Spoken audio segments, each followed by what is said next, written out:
తలలో ఉంచి ఇచ్చిన ప్రార్థనలో ఏకీభవించండి. ఈ సాయంకాలం వేళ మనమందరం కూడా ప్రభు సన్నిధికి వచ్చి ఉన్నాం. పగటి వేళంతా కూడా ఎన్ని పనులున్నా కానీ ఆ పనులను కూడా చేసుకొని కష్టపడి సాయంత్రం ఇంటికి వచ్చి ఇంటి పనులు కూడా ముగించుకొని ప్రభు సన్నిధికి వచ్చాం. కావున ఈ సమయము నీకు నీ కుటుంబానికి ఆశీర్వాదకరంగా ఉండాలని, నీవు వెచ్చించే ఈ సమయం, ఈ 2 గంటల సమయము నీకు పరలోక ఆశీర్వాదములను కురిపించే విధముగా ఈ పూజా బల పాల్గొని మనమందరం కూడా ప్రార్థన చేద్దాం. వాక్యాన్ని ఆలకిస్తూ ఉన్నా విత్తబడే ఈ వాక్యము మన హృదయాలలో నాటబడాలి అని, మనం ఆ విత్తనాన్ని స్వీకరించి ఫలించే క్రైస్తవులుగా మనమందరం కూడా తయారు కావాలని, మరి ముఖ్యంగా ఈ పూజలను సమర్పిస్తున్న ఉద్దేశం కొరకు అర్జునార్జునుల కోసం ప్రార్థన చేయడానికి ప్రయత్నం చేద్దాం. దయాపరులు సర్వేశ్వర, మనందరం కూడా మీరు నడిపించిన విధానం బట్టి మీకు వందనాలు చేస్తూ ఉన్నా. ప్రభువా, మేలుకున్న దగ్గర నుండి పగటి వేళంతా కూడా ప్రభావం నడిపించి ఉన్నారు. మీ కృపలో భద్రపరిచి మమ్మల్ని కాపాడినందుకు మీకు వందనాలు తెలియజేస్తూ ఉన్నా. మా పనులు ప్రయాణములు మీరు మాకు తోడుగా ఉన్నారు. మా ప్రార్థనలో ప్రభు ఆత్మతో నింపి మా ప్రార్థనను మీరు ఆలకించి ఉన్నారు. మీకు స్తోత్రమయ్యా. ఇదిగో ప్రభు, మీ వాక్యాన్ని ఆలకిస్తూ ఉండగా మమ్మందరూ కూడా ఆత్మతో నింపి వినే ప్రతి ఒక్క వాక్యము కూడా మా హృదయాలలో మేము భద్రపరిచిన భాగ్యం దయచేయండి. ఎటువంటి శోధనకు గురి కాకుండా ప్రభు పరిశుద్ధమైన వాక్యాన్ని మేము ఆలకించే భాగ్యం దయచేయమని వేడుకుంటూ ఉన్నాం. దైవ సర్వేశ్వర, ఇక్కడ ఉన్న ప్రతి ఒక్కరు కూడా మీకు సమర్పిస్తూ ఉన్నాను. ఈ సన్నిధిలో కూర్చొని ప్రార్థన చేస్తూ ఉండగా ప్రభా ప్రతి ఒక్కరు కూడా ఆలకించమని, వారందరూ కూడా ప్రభా ఈ వాక్యాన్ని ఆలకించి ఈ వాక్యపు వెలుగులోను జీవిస్తూ ప్రభా మంచి క్రైస్తవులుగా విశ్వాసులు ఉండే భాగ్యం తెచ్చమని, మాతో మీరు ఉండి మా మధ్య ఉండి మాట్లాడి మమ్మల్ని బలపరచమని మన ఆదురైన క్రీస్తు ద్వారా ఈ మనవి చేయించున్నాము. Praise the lord, praise the lord, praise the lord, praise the lord. Hallelujah, hallelujah, hallelujah, hallelujah. ప్రియమైన సహోదరి సహోదరులారా, ఏదైనా పొందాలి అంటే ఖచ్చితంగా నువ్వు కష్టపడాలి. ఒకటి సాధించాలి అంటే ఖచ్చితంగా నువ్వు త్యాగాలకు సిద్ధంగా ఉండాలి. పొందాలంటే కష్టపడాలి, సాధించాలంటే త్యాగపూరితమైన జీవితాన్ని నువ్వు అలవర్చుకోవాలి. ఉదాహరణగా చెప్పాలి అంటే పాఠశాలలో చేరిన ప్రతి ఒక్కరికి ఫస్ట్ ర్యాంక్ రాదు. తెలివితేటల మీదే కాకుండా వారి కష్టపడే విధానం బట్టి కూడా మార్కులలో ర్యాంకులు వస్తూ ఉంటాయి.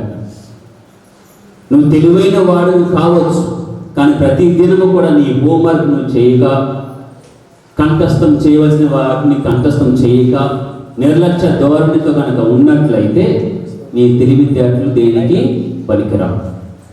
నేర్చుకోవాలి, ప్రతి దినం కూడా నేర్చుకోవాలి, కష్టపడాలి, నిద్రను త్యాగం చేయాలి. మిగతా విషయాల మీద శ్రద్ధ కాకుండా టీవీ మీద కానీ ఆటల పాటల మీద కానీ శ్రద్ధ లేకుండా నువ్వు చదువు మీద నిగ్రహత కలిగి నువ్వు చదవగలిగితే, మనసు పెట్టి చదివితేనే నువ్వు రాసే పరీక్షలో నీకు మంచి మార్కులు వస్తాయి. నీకు ర్యాంకు కావాలంటే ఖచ్చితంగా నువ్వు కష్టపడాలి. కష్టపడినది ఏది కూడా మనకి దొరకదు. ప్రియమైన సహోదరి సహోదరులారా, మనమందరము కూడా జన్మించాము అంటే, ఈ లోకానికి వచ్చాము అంటే మన అమ్మ నాన్న ఎంత సిద్ధపడి ఉంటారో ఆలోచన చేయండి.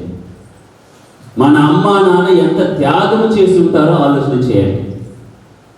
పుట్టినరోజు పండుగ చేసుకోవడం చాలా సులభం, కానీ ఈ పుట్టినరోజు కోసం అమ్మ నాన్న ఎంత ఆలోచనలు చేసి ఉంటారు. ఎన్ని జాగ్రత్తలు తీసుకుని ఉంటారు. వివాహమైన తరువాత బిడ్డల కోసం ఆశిస్తున్న సమయంలో దాదాపుగా ఆ యొక్క స్త్రీ 9 నుంచి 10 నెలలు త్యాగపూరితమైన జీవితాన్ని జీవించాలి. ఇష్టం వచ్చినట్లు ఉండటానికి వీల్లేదు, ఇష్టం వచ్చిన తినటానికి వీల్లేదు, ఇష్టం వచ్చిన విధముగా ఉండటానికి వీల్లేదు. కొన్ని నియమ నిబంధనలు పాటించాలి, ఖచ్చితంగా పాటించాలి. ఇది సిద్ధపాటు అయితే ఆ ప్రసవ కాలం ఉంది కదా, అది యుద్ధంతో సమానం. సాగు రేవుల మధ్య, సాగు బ్రతుకుల మధ్య నువ్వు ఉంటావు. ఆ స్త్రీ పడే వేదన ఎవరికి తెలియదు. ఆ క్షణం అనుకుంటుంది మరణించినా బాగుంటు అని. అంత కఠినమైన బాధలు యుద్ధముతో సమానం అంటాను నేను. అందుకనే ఆ యుద్ధం చేస్తేనే అమ్మ, ఆ క్షణములు యుద్ధం చేస్తేనే మనం ఈ లోకానికి వచ్చాం. అటు అమ్మ జయించాలి, మనకు క్షణం ఇవ్వాలి, మనకు జీవం పోయాలి. ప్రియమైన సహోదరి సహోదరులారా, పౌలు గారు అంటూ ఉన్నారు, కొరింథీయులకు రాసిన మొదటి లేఖ 15వ అధ్యాయం 57వ వచనం. కానీ మన ప్రభువు యేసుక్రీస్తు ద్వారా మనకు విజయమును ప్రసాదించు praise the lord, praise the Lord. మన ప్రభువు యేసుక్రీస్తు ద్వారా మనకు విజయమును ప్రసాదించు దేవునకు కృతజ్ఞతలు. విజయం అంటే పరీక్షలో మాత్రమే కాదు, విజయం అంటే మన ఈ లోక విజయమే కాదు. విజయం అంటే మన జన్మతోనే విజయం ప్రారంభిస్తున్నాం.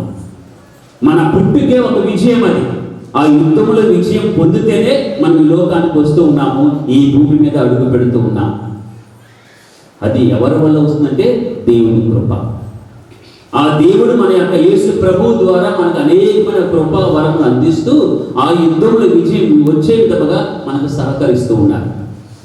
ఒకవేళ దేవుడు గనక ఆ క్షణంలో మనం మర్చిపోతే, ఆ క్షణంలో కూడా ఎందుకు అనుకుంటే ఖచ్చితంగా జీవంతో అయితే మనము ఈ లోకానికి రావు. విజయం ప్రభు మనకు మొట్టమొదటి మన జన్మతోనే విజయాన్ని ఇస్తూ ఉన్నాడు. అంటే నువ్వు విజయం పొందితేనే జీవిగా నువ్వు ఈ లోకానికి వస్తూ ఉన్నావు. Praise the lord, praise the lord, praise the lord.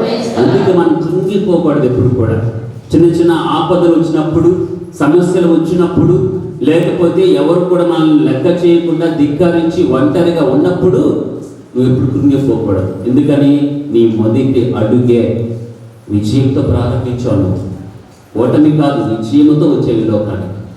Praise the lord, praise the Lord. అందుకే పౌలు గారు ఏమంటారు, దేవుని వసతి విజయముకై ప్రతిరోజు కూడా కృతజ్ఞతలు తెలపండి. అదే ఈనాటి యొక్క పూజ ఉద్దేశం కూడా. ఆ యొక్క స్వరూప కానీ రాజు కానీ కళల కని ఉండవచ్చు, బిడ్డలు కావాలి, సంతానం కావాలని కళల కని ఉండవచ్చు, ప్రార్థన చేసి ఉండవచ్చు. కానీ ఆ క్షణమున వారికి విజయం దొరకకపోతే, ప్రభు వారిని మరిచిపోయి ఉన్నట్లయితే ఖచ్చితంగా ఈ రోజు ఈ పూజ వల్ల మనం ఏర్పాటు చేసుకునే వాళ్ళం కాదు. అదే కృతజ్ఞత. ప్రభు మీరిచ్చిన ఆ యొక్క బిడ్డకై, మీరిచ్చిన ఈ విజయానికై మీకు వందనాలయని ఆ కుటుంబం ఈనాడు పూజా బలి ఏర్పాటు చేసి ఉన్నారు. వారి నిమిత్తమై మనమందరం దేవునికి హృదయపూర్వక వందనాలు తెలియజేయాలి. Praise the lord, praise the lord, praise the Lord. ప్రియమైన సహోదరి సహోదరులారా, పౌలు గారు తన 2వ లేఖలో, కొరింథీయులకు రాసిన 2వ లేఖలో 9వ అధ్యాయము 15వ వచనంలో ఇలా అంటూ ఉన్నారు. ఒకసారి చదవండి. మనము దేవుని అమూల్యమగు వరమునకు కృతజ్ఞతలను అర్పింతుము. అమూల్యమైన వరం ఇది. తండ్రి అవటము, అమ్మగా స్థితిని పొందటం అనేది ఇది ఒక అమూల్యమైన వరం. ఇది అందరికీ దొరకదు. మీకు తెలుసు, ఈనాటి ప్రపంచంలో ప్రస్తుత ఈ కాలంలో ఎంతమంది స్త్రీలు ఇబ్బంది పడుతూ ఉన్నారో, ఎంతమంది సంతానము లేకుండా ఎన్ని మందులు వాడినా, ఎంతమందిని కలిసినా, నాటు వైద్యం కానీ, హోమియోపతి కానీ, ఇంగ్లీష్ మందులు కానీ వాడుతూ ఉన్నా, చివరికి పసరకు తాగుతూ ఉన్నా కానీ ఈ అమూల్యమైన వరం ఉన్నదే దొరకటం లేదు వాళ్ళకి. దీనికోసం వాళ్ళు ఎన్నో శ్రమలు పొందుతూ ఉన్నారు, ఎంతో మందిని సంప్రదిస్తూ ఉన్నారు. ఎన్నో త్యాగాలు చేస్తూ ఉన్నారు, కానీ ఈ వరం మనకు దొరకలేదే. కానీ నీకు దొరికింది అంటే, ఒక తల్లిగా నువ్వు స్థితిని మార్చుకున్నావు, దేవుడు ఇచ్చాడు అంటే, ఇది నీకు, నీ పట్ల, నీ కుటుంబం పట్ల ఇది ఒక అమూల్యమైన వరం అంతే. దానికోసమే ప్రతి తల్లి, ప్రతి తండ్రి కూడా ప్రతిరోజు దేవునికి వందనాలు తెలియచేయాలి. పొందినప్పుడు ఏమి తెలియదండి, లేనప్పుడే తెలుస్తుంది ఆ వస్తువు యొక్క విలువ. నీకు సంతానం కలిగారు కాబట్టి ఈ ఆనందంలో నీకేమి తెలియదు. సంతానం లేకపోతే తెలుస్తుంది ఆ బాధ ఏమిటో, ఆ వరము యొక్క విలువ ఏమిటో, సంతానం కలగకపోయిన ఎంత గొప్ప భాగ్యమో అప్పుడు తెలుస్తుంది. ముందుగా ఏం చేయాలి? యుద్ధంలో విజయం ప్రసాదించినటువంటి ఆ దేవునికి నీ జన్మ నా జన్మ జయముతో ప్రారంభించావు, అందుకని ప్రతిరోజు కూడా వందన సమర్పణ చేయాలి. రెండవది, ఎంతో మందికి లేని సంతాన వరమును మీ అందరికి ఇస్తూ ఉన్నాడు. దంపతులకి చాలా మందికి దేవుడు ఇస్తూ ఉన్నాడు.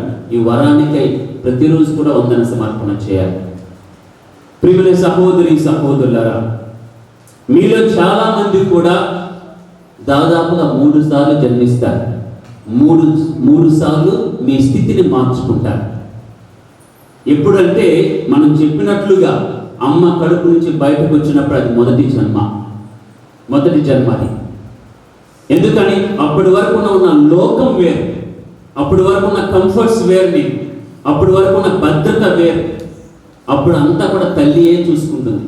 శ్వాస తీసే ఆ యొక్క పని లేదు, ఆహారం కోసం వెతుకున్న అవసరం కూడా లేదు. అన్నీ కూడా నీకు సమకూర్చబడతాయి.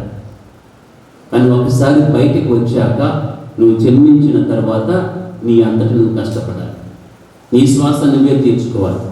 నీ ఆకలి ఉంటుంది కదా, అరిచినప్పుడు నువ్వే తినాలి. అన్నీ కూడా నీకు ఉన్న అమ్మ కడుపులో ఉన్న భద్రత ఇప్పుడు ఉండదు. ఇది మొదటి జన్మ. రెండవది ఏమిటంటే, యువకులైన తరువాత దాంపత్య జీవితంలోకి అడుగు పెడతారు. చూసారా? ఎప్పుడైతే పీఠం ముందు చేతులు చేయవేసి వాగ్దానం చేస్తున్నారు కదా, ఇప్పుడు ఒంటరిగా ఉన్న నీవు జతగా అవుతూ ఉన్నావు. స్థితి మారుతుంది, దంపతులుగా జన్మిస్తూ ఉన్నారు. ఇది రెండవ జన్మ. ఇప్పటి వరకు కూడా నీవు యువకుడిగా ఉన్నప్పుడు కానీ, యువతిగా ఉన్నప్పుడు కానీ నీ స్వతంత్రం వేరు, నీ అలవాట్లు వేరు, నీ ఆలోచన విధానం వేరు. కానీ ఒక్కసారి వివాహమైన తరువాత నీ స్థితి మారుతుంది, నీ అలవాట్లు మారిపోతాయి, నీ ఆలోచన విధానం మారిపోతుంది. ఇప్పుడు మరొకరి కోసం జీవించాలి. అమ్మ నీ కోసం జీవిస్తూ ఉంది, నీకు అన్ని కంఫర్ట్స్ ఇస్తూ ఉంది కడుపులో. బయటకు వచ్చిన తర్వాత నీ కోసం నువ్వు శ్వాస తీసుకుంటావు, నీ కోసమే కష్టపడతావు. కానీ ఒకసారి వివాహం అయిన తరువాత నీ కోసం మాత్రమే కాదు, నీ జత వారి కోసం కూడా నువ్వు ఆలోచన చేయాలి, బ్రతకాలి. అందుకని నీ స్థితి మారుతుంది. అప్పటి వరకు నా స్థితి మారుతుంది. దీన్ని రెండవ జన్మగా మనం చెప్పుకోవచ్చు. మూడవసారి కూడా జన్మిస్తారు. ఎప్పుడు? సంతానం కలిగినప్పుడు. ఇప్పటి వరకు కూడా నీ స్థితి ఓన్లీ కేవలం భర్త భార్య మాత్రమే.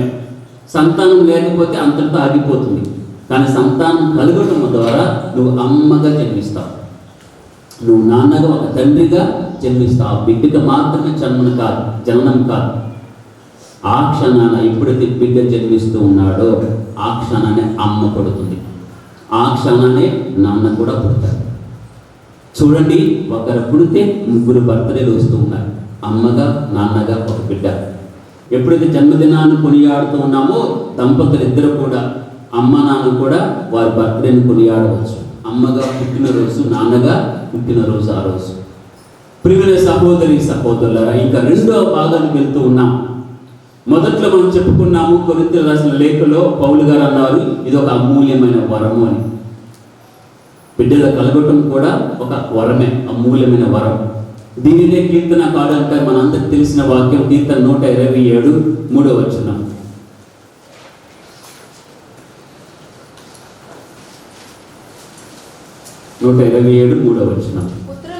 పుత్రులు ప్రభు ఇచ్చు వరము, తనయులు దేవుని బహుమానం. Praise the lord, praise the lord, praise the lord.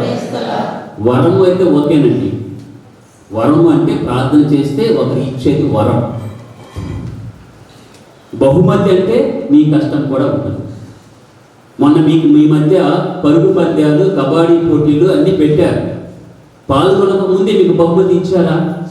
లేదే నువ్వు కష్టపడి విజయం సాధిస్తేనే బహుమతి వస్తుంది. అది వరం అయితే స్వామి ప్రక్కనే ఉండి పర్వాలేదు నీ పేరు కూడా రాయించుకున్నావు అనుకోండి, అది వరం. నువ్వేమి చేయకపోయినా ప్రక్కనే ఉన్నావు కాబట్టి పోనీలే ఉన్నాడు నాకు సహాయం చేశాడు నీకు కూడా గిఫ్ట్ ఇచ్చారనుకోండి చివరిలో, అది వరం. నువ్వు కబడ్డీ ఆడి పోటీలో గెలిచి నువ్వు కనుక గిఫ్ట్ సంపాదించుకుంటే అది బహుమతి. ఇక్కడ 2 విధాలుగా చెప్తున్నాడు. ఇంకొకసారి చదవండి. అది ప్రభు కాదమ్మా, పుత్రులు ప్రభు ఇచ్చు వరము, తనయులు దేవుని బహుమానం. ఇక్కడ ఏమైపోతుంది? ప్రభు కృప ఉండాలి, నీ శ్రమ ఉండాలి. ప్రభు కృప ఉండాలి, వరముగా ఉండాలి. దేవుడు వరం ఇవ్వలేదనుకోండి, నువ్వెంత శ్రమించినా వృధానే. దేవుడు కృప చూపలేదనుకోండి, ఖచ్చితంగా నీకు శ్రమ ఫలితం దొరకదు.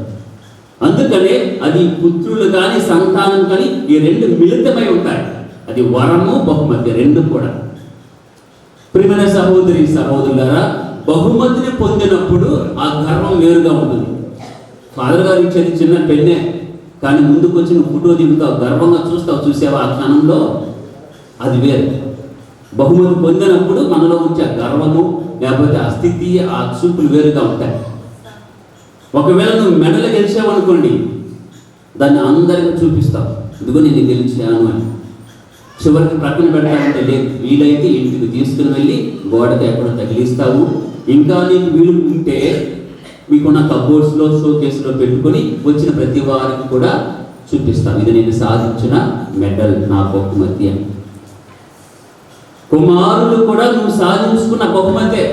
ప్రభు వరము కానీ నువ్వు ఇష్టపడి కావాలని శ్రమించి త్యాగపూరితమైన జీవితాన్ని జీవించి నువ్వు పొందిన బహుమతి, నువ్వు తెచ్చుకున్న బహుమతి. ఆ బహుమతిని ఏం చేస్తూ ఉన్నావు? అందరినీ చెప్పుకోగలుగుతున్నామా? వీరు నా బిడ్డలు అని, నేను పెంచుకున్న కుమారులు కుమార్తెలు చెప్పుకోగలుగుతున్నామా?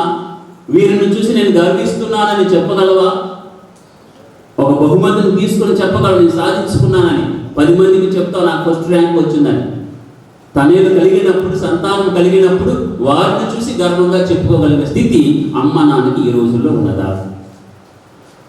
దేవుడిచ్చిన బహుమతి ఏం చేస్తున్నాం దాన్ని? ప్రియమైన సహోదరి సహోదరులారా, అంటే అమ్మ నాన్నగా జన్మించిన నీకు బాధ్యత ఇవ్వబడినది. బిడ్డలను పెంచటము, క్రమ పద్ధతిలో ఉంచటము, విశ్వాసమును అందించటము నీకు దేవుడు ఇస్తున్నటువంటి బాధ్యత. ఆ బహుమతిని నువ్వు పట్టుకొని చూపించగలగాలి అందరికీ కూడా. అది కనుక లేకపోతే నువ్వు జన్మించానని చెప్పావు కదా, అమ్మగా నాన్నగా ఆ జన్మకు ఫలితం ఉండదు. బిడ్డల కనడం వరకు నీ బాధ్యత అనుకుంటే సరిపోదు. ఒక విశ్వాసిగా ఆ బిడ్డలను ప్రభు మార్గంలో నడిపించాలి. మంచి ప్రవర్తన కలిగిన బిడ్డలుగా నువ్వు తయారు చేయాలి. కనీసం నీ మాట వినే బిడ్డలుగా నువ్వు తయారు చేసుకోవాలి. నీ మాట కూడా వినలేదు అనుకోండి, ఖచ్చితంగా బహుమతికి విలువ లేదు, నీ పద్ధతి అయితే బాగోలేదని చెప్తారు, పెంపకము బాగలేదంటారు. ప్రియమైన సహోదరి సహోదరులారా, పెద్దలందరూ కూడా, తల్లిదండ్రులందరూ కూడా బాధ్యతను మాత్రం మరువకూడదు. ఇక చివరిగా ప్రియమైన సహోదరి సహోదరులారా, ఇర్మియా గ్రంథము 29వ అధ్యాయం 11వ వచనం.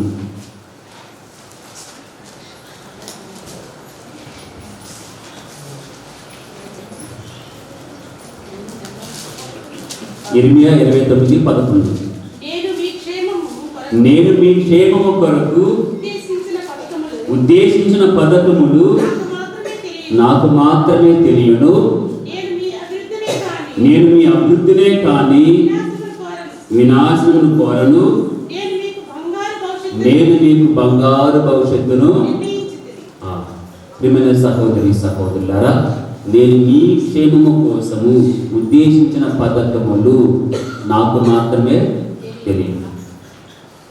మన బిడ్డలు ఏమవుతారో మనకు తెలియదమ్మా, అన్ని సమకూరుస్తామంటే. కష్టపడి వాళ్ళకి బుక్స్, బ్యాగులు, ఫీజులు కట్టి పొసెక్కించడం వరకు నీ బాధ్యత. తర్వాత ఏమైపోతారో తెలియదు. ప్రభు ప్రణాళిక ఏమిటో నీకు కానీ నాకు కానీ తెలియదు. అందుకే ప్రభు ఖచ్చితంగా చెప్తున్నారు, నీ క్షేమము కోసము నేను ఏర్పాటు చేసిన పథకములు నాకు మాత్రమే తెలుసు. కానీ అవి ఏమిటంటే క్షేమం కోసమే, నీ అభివృద్ధి కోసమే, కానీ వినాశనం కోసం మాత్రం కాదు. ఈరోజు మనమందరం కూడా మనం ఎందుకు పుట్టాము, మనం ఎందుకు ఈ ఊర్లో ఉన్నాము? చాలామంది అనుకుంటారు, ఎందుకు ఈ కుటుంబంలో పుట్టాలి, ఉన్నతమైన కుటుంబంలో పుట్టుండవచ్చు కదా, నేను ఎందుకు ఈ కుటుంబంలో ఉన్నాను అని చాలామంది అనుకోవచ్చు. కానీ ప్రభు ప్రణాళిక నీకు నాకు తెలియదు. ఆయన ప్రణాళిక మన క్షేమం కోసమే. కాబట్టి మనమందరం కూడా ప్రార్థన చేద్దాం. ప్రభు, ఈ జన్మనిచ్చావు, ప్రణాళిక ఏమిటో తెలియదు, నీ పథకాలు ఏమిటో తెలియవు, కానీ మా క్షేమం కోసం అంటున్నావు. మనందరం కూడా క్షేమకరమైన బాటలో నడిపయ్యా. మా అభివృద్ధిని కాంక్షించే నీకు ఆత్మతో మాకు నింపి మేము ఏ మార్గం నడవాలో, ఎలా జీవించాలో మాకు నేర్పయ్యా అని ప్రార్థన చేస్తూ, మరి ముఖ్యముగా ఈ చిన్నారి బిడ్డ ఎడల దేవుడి యొక్క ప్రణాళికలు పథకాలు నెరవేరాలని దంపతులిద్దరు కూడా ఆశ్రయించి మంచి కుటుంబముగా, మంచి క్రైస్తవులుగా వారిని తయారు చేయమని పాల్గొంటూ ఈ పూజలో పాల్గొంటూ ప్రార్థన చేద్దాం. దేవుడు మనకు సహాయం చేయగాక. ఆమేన్.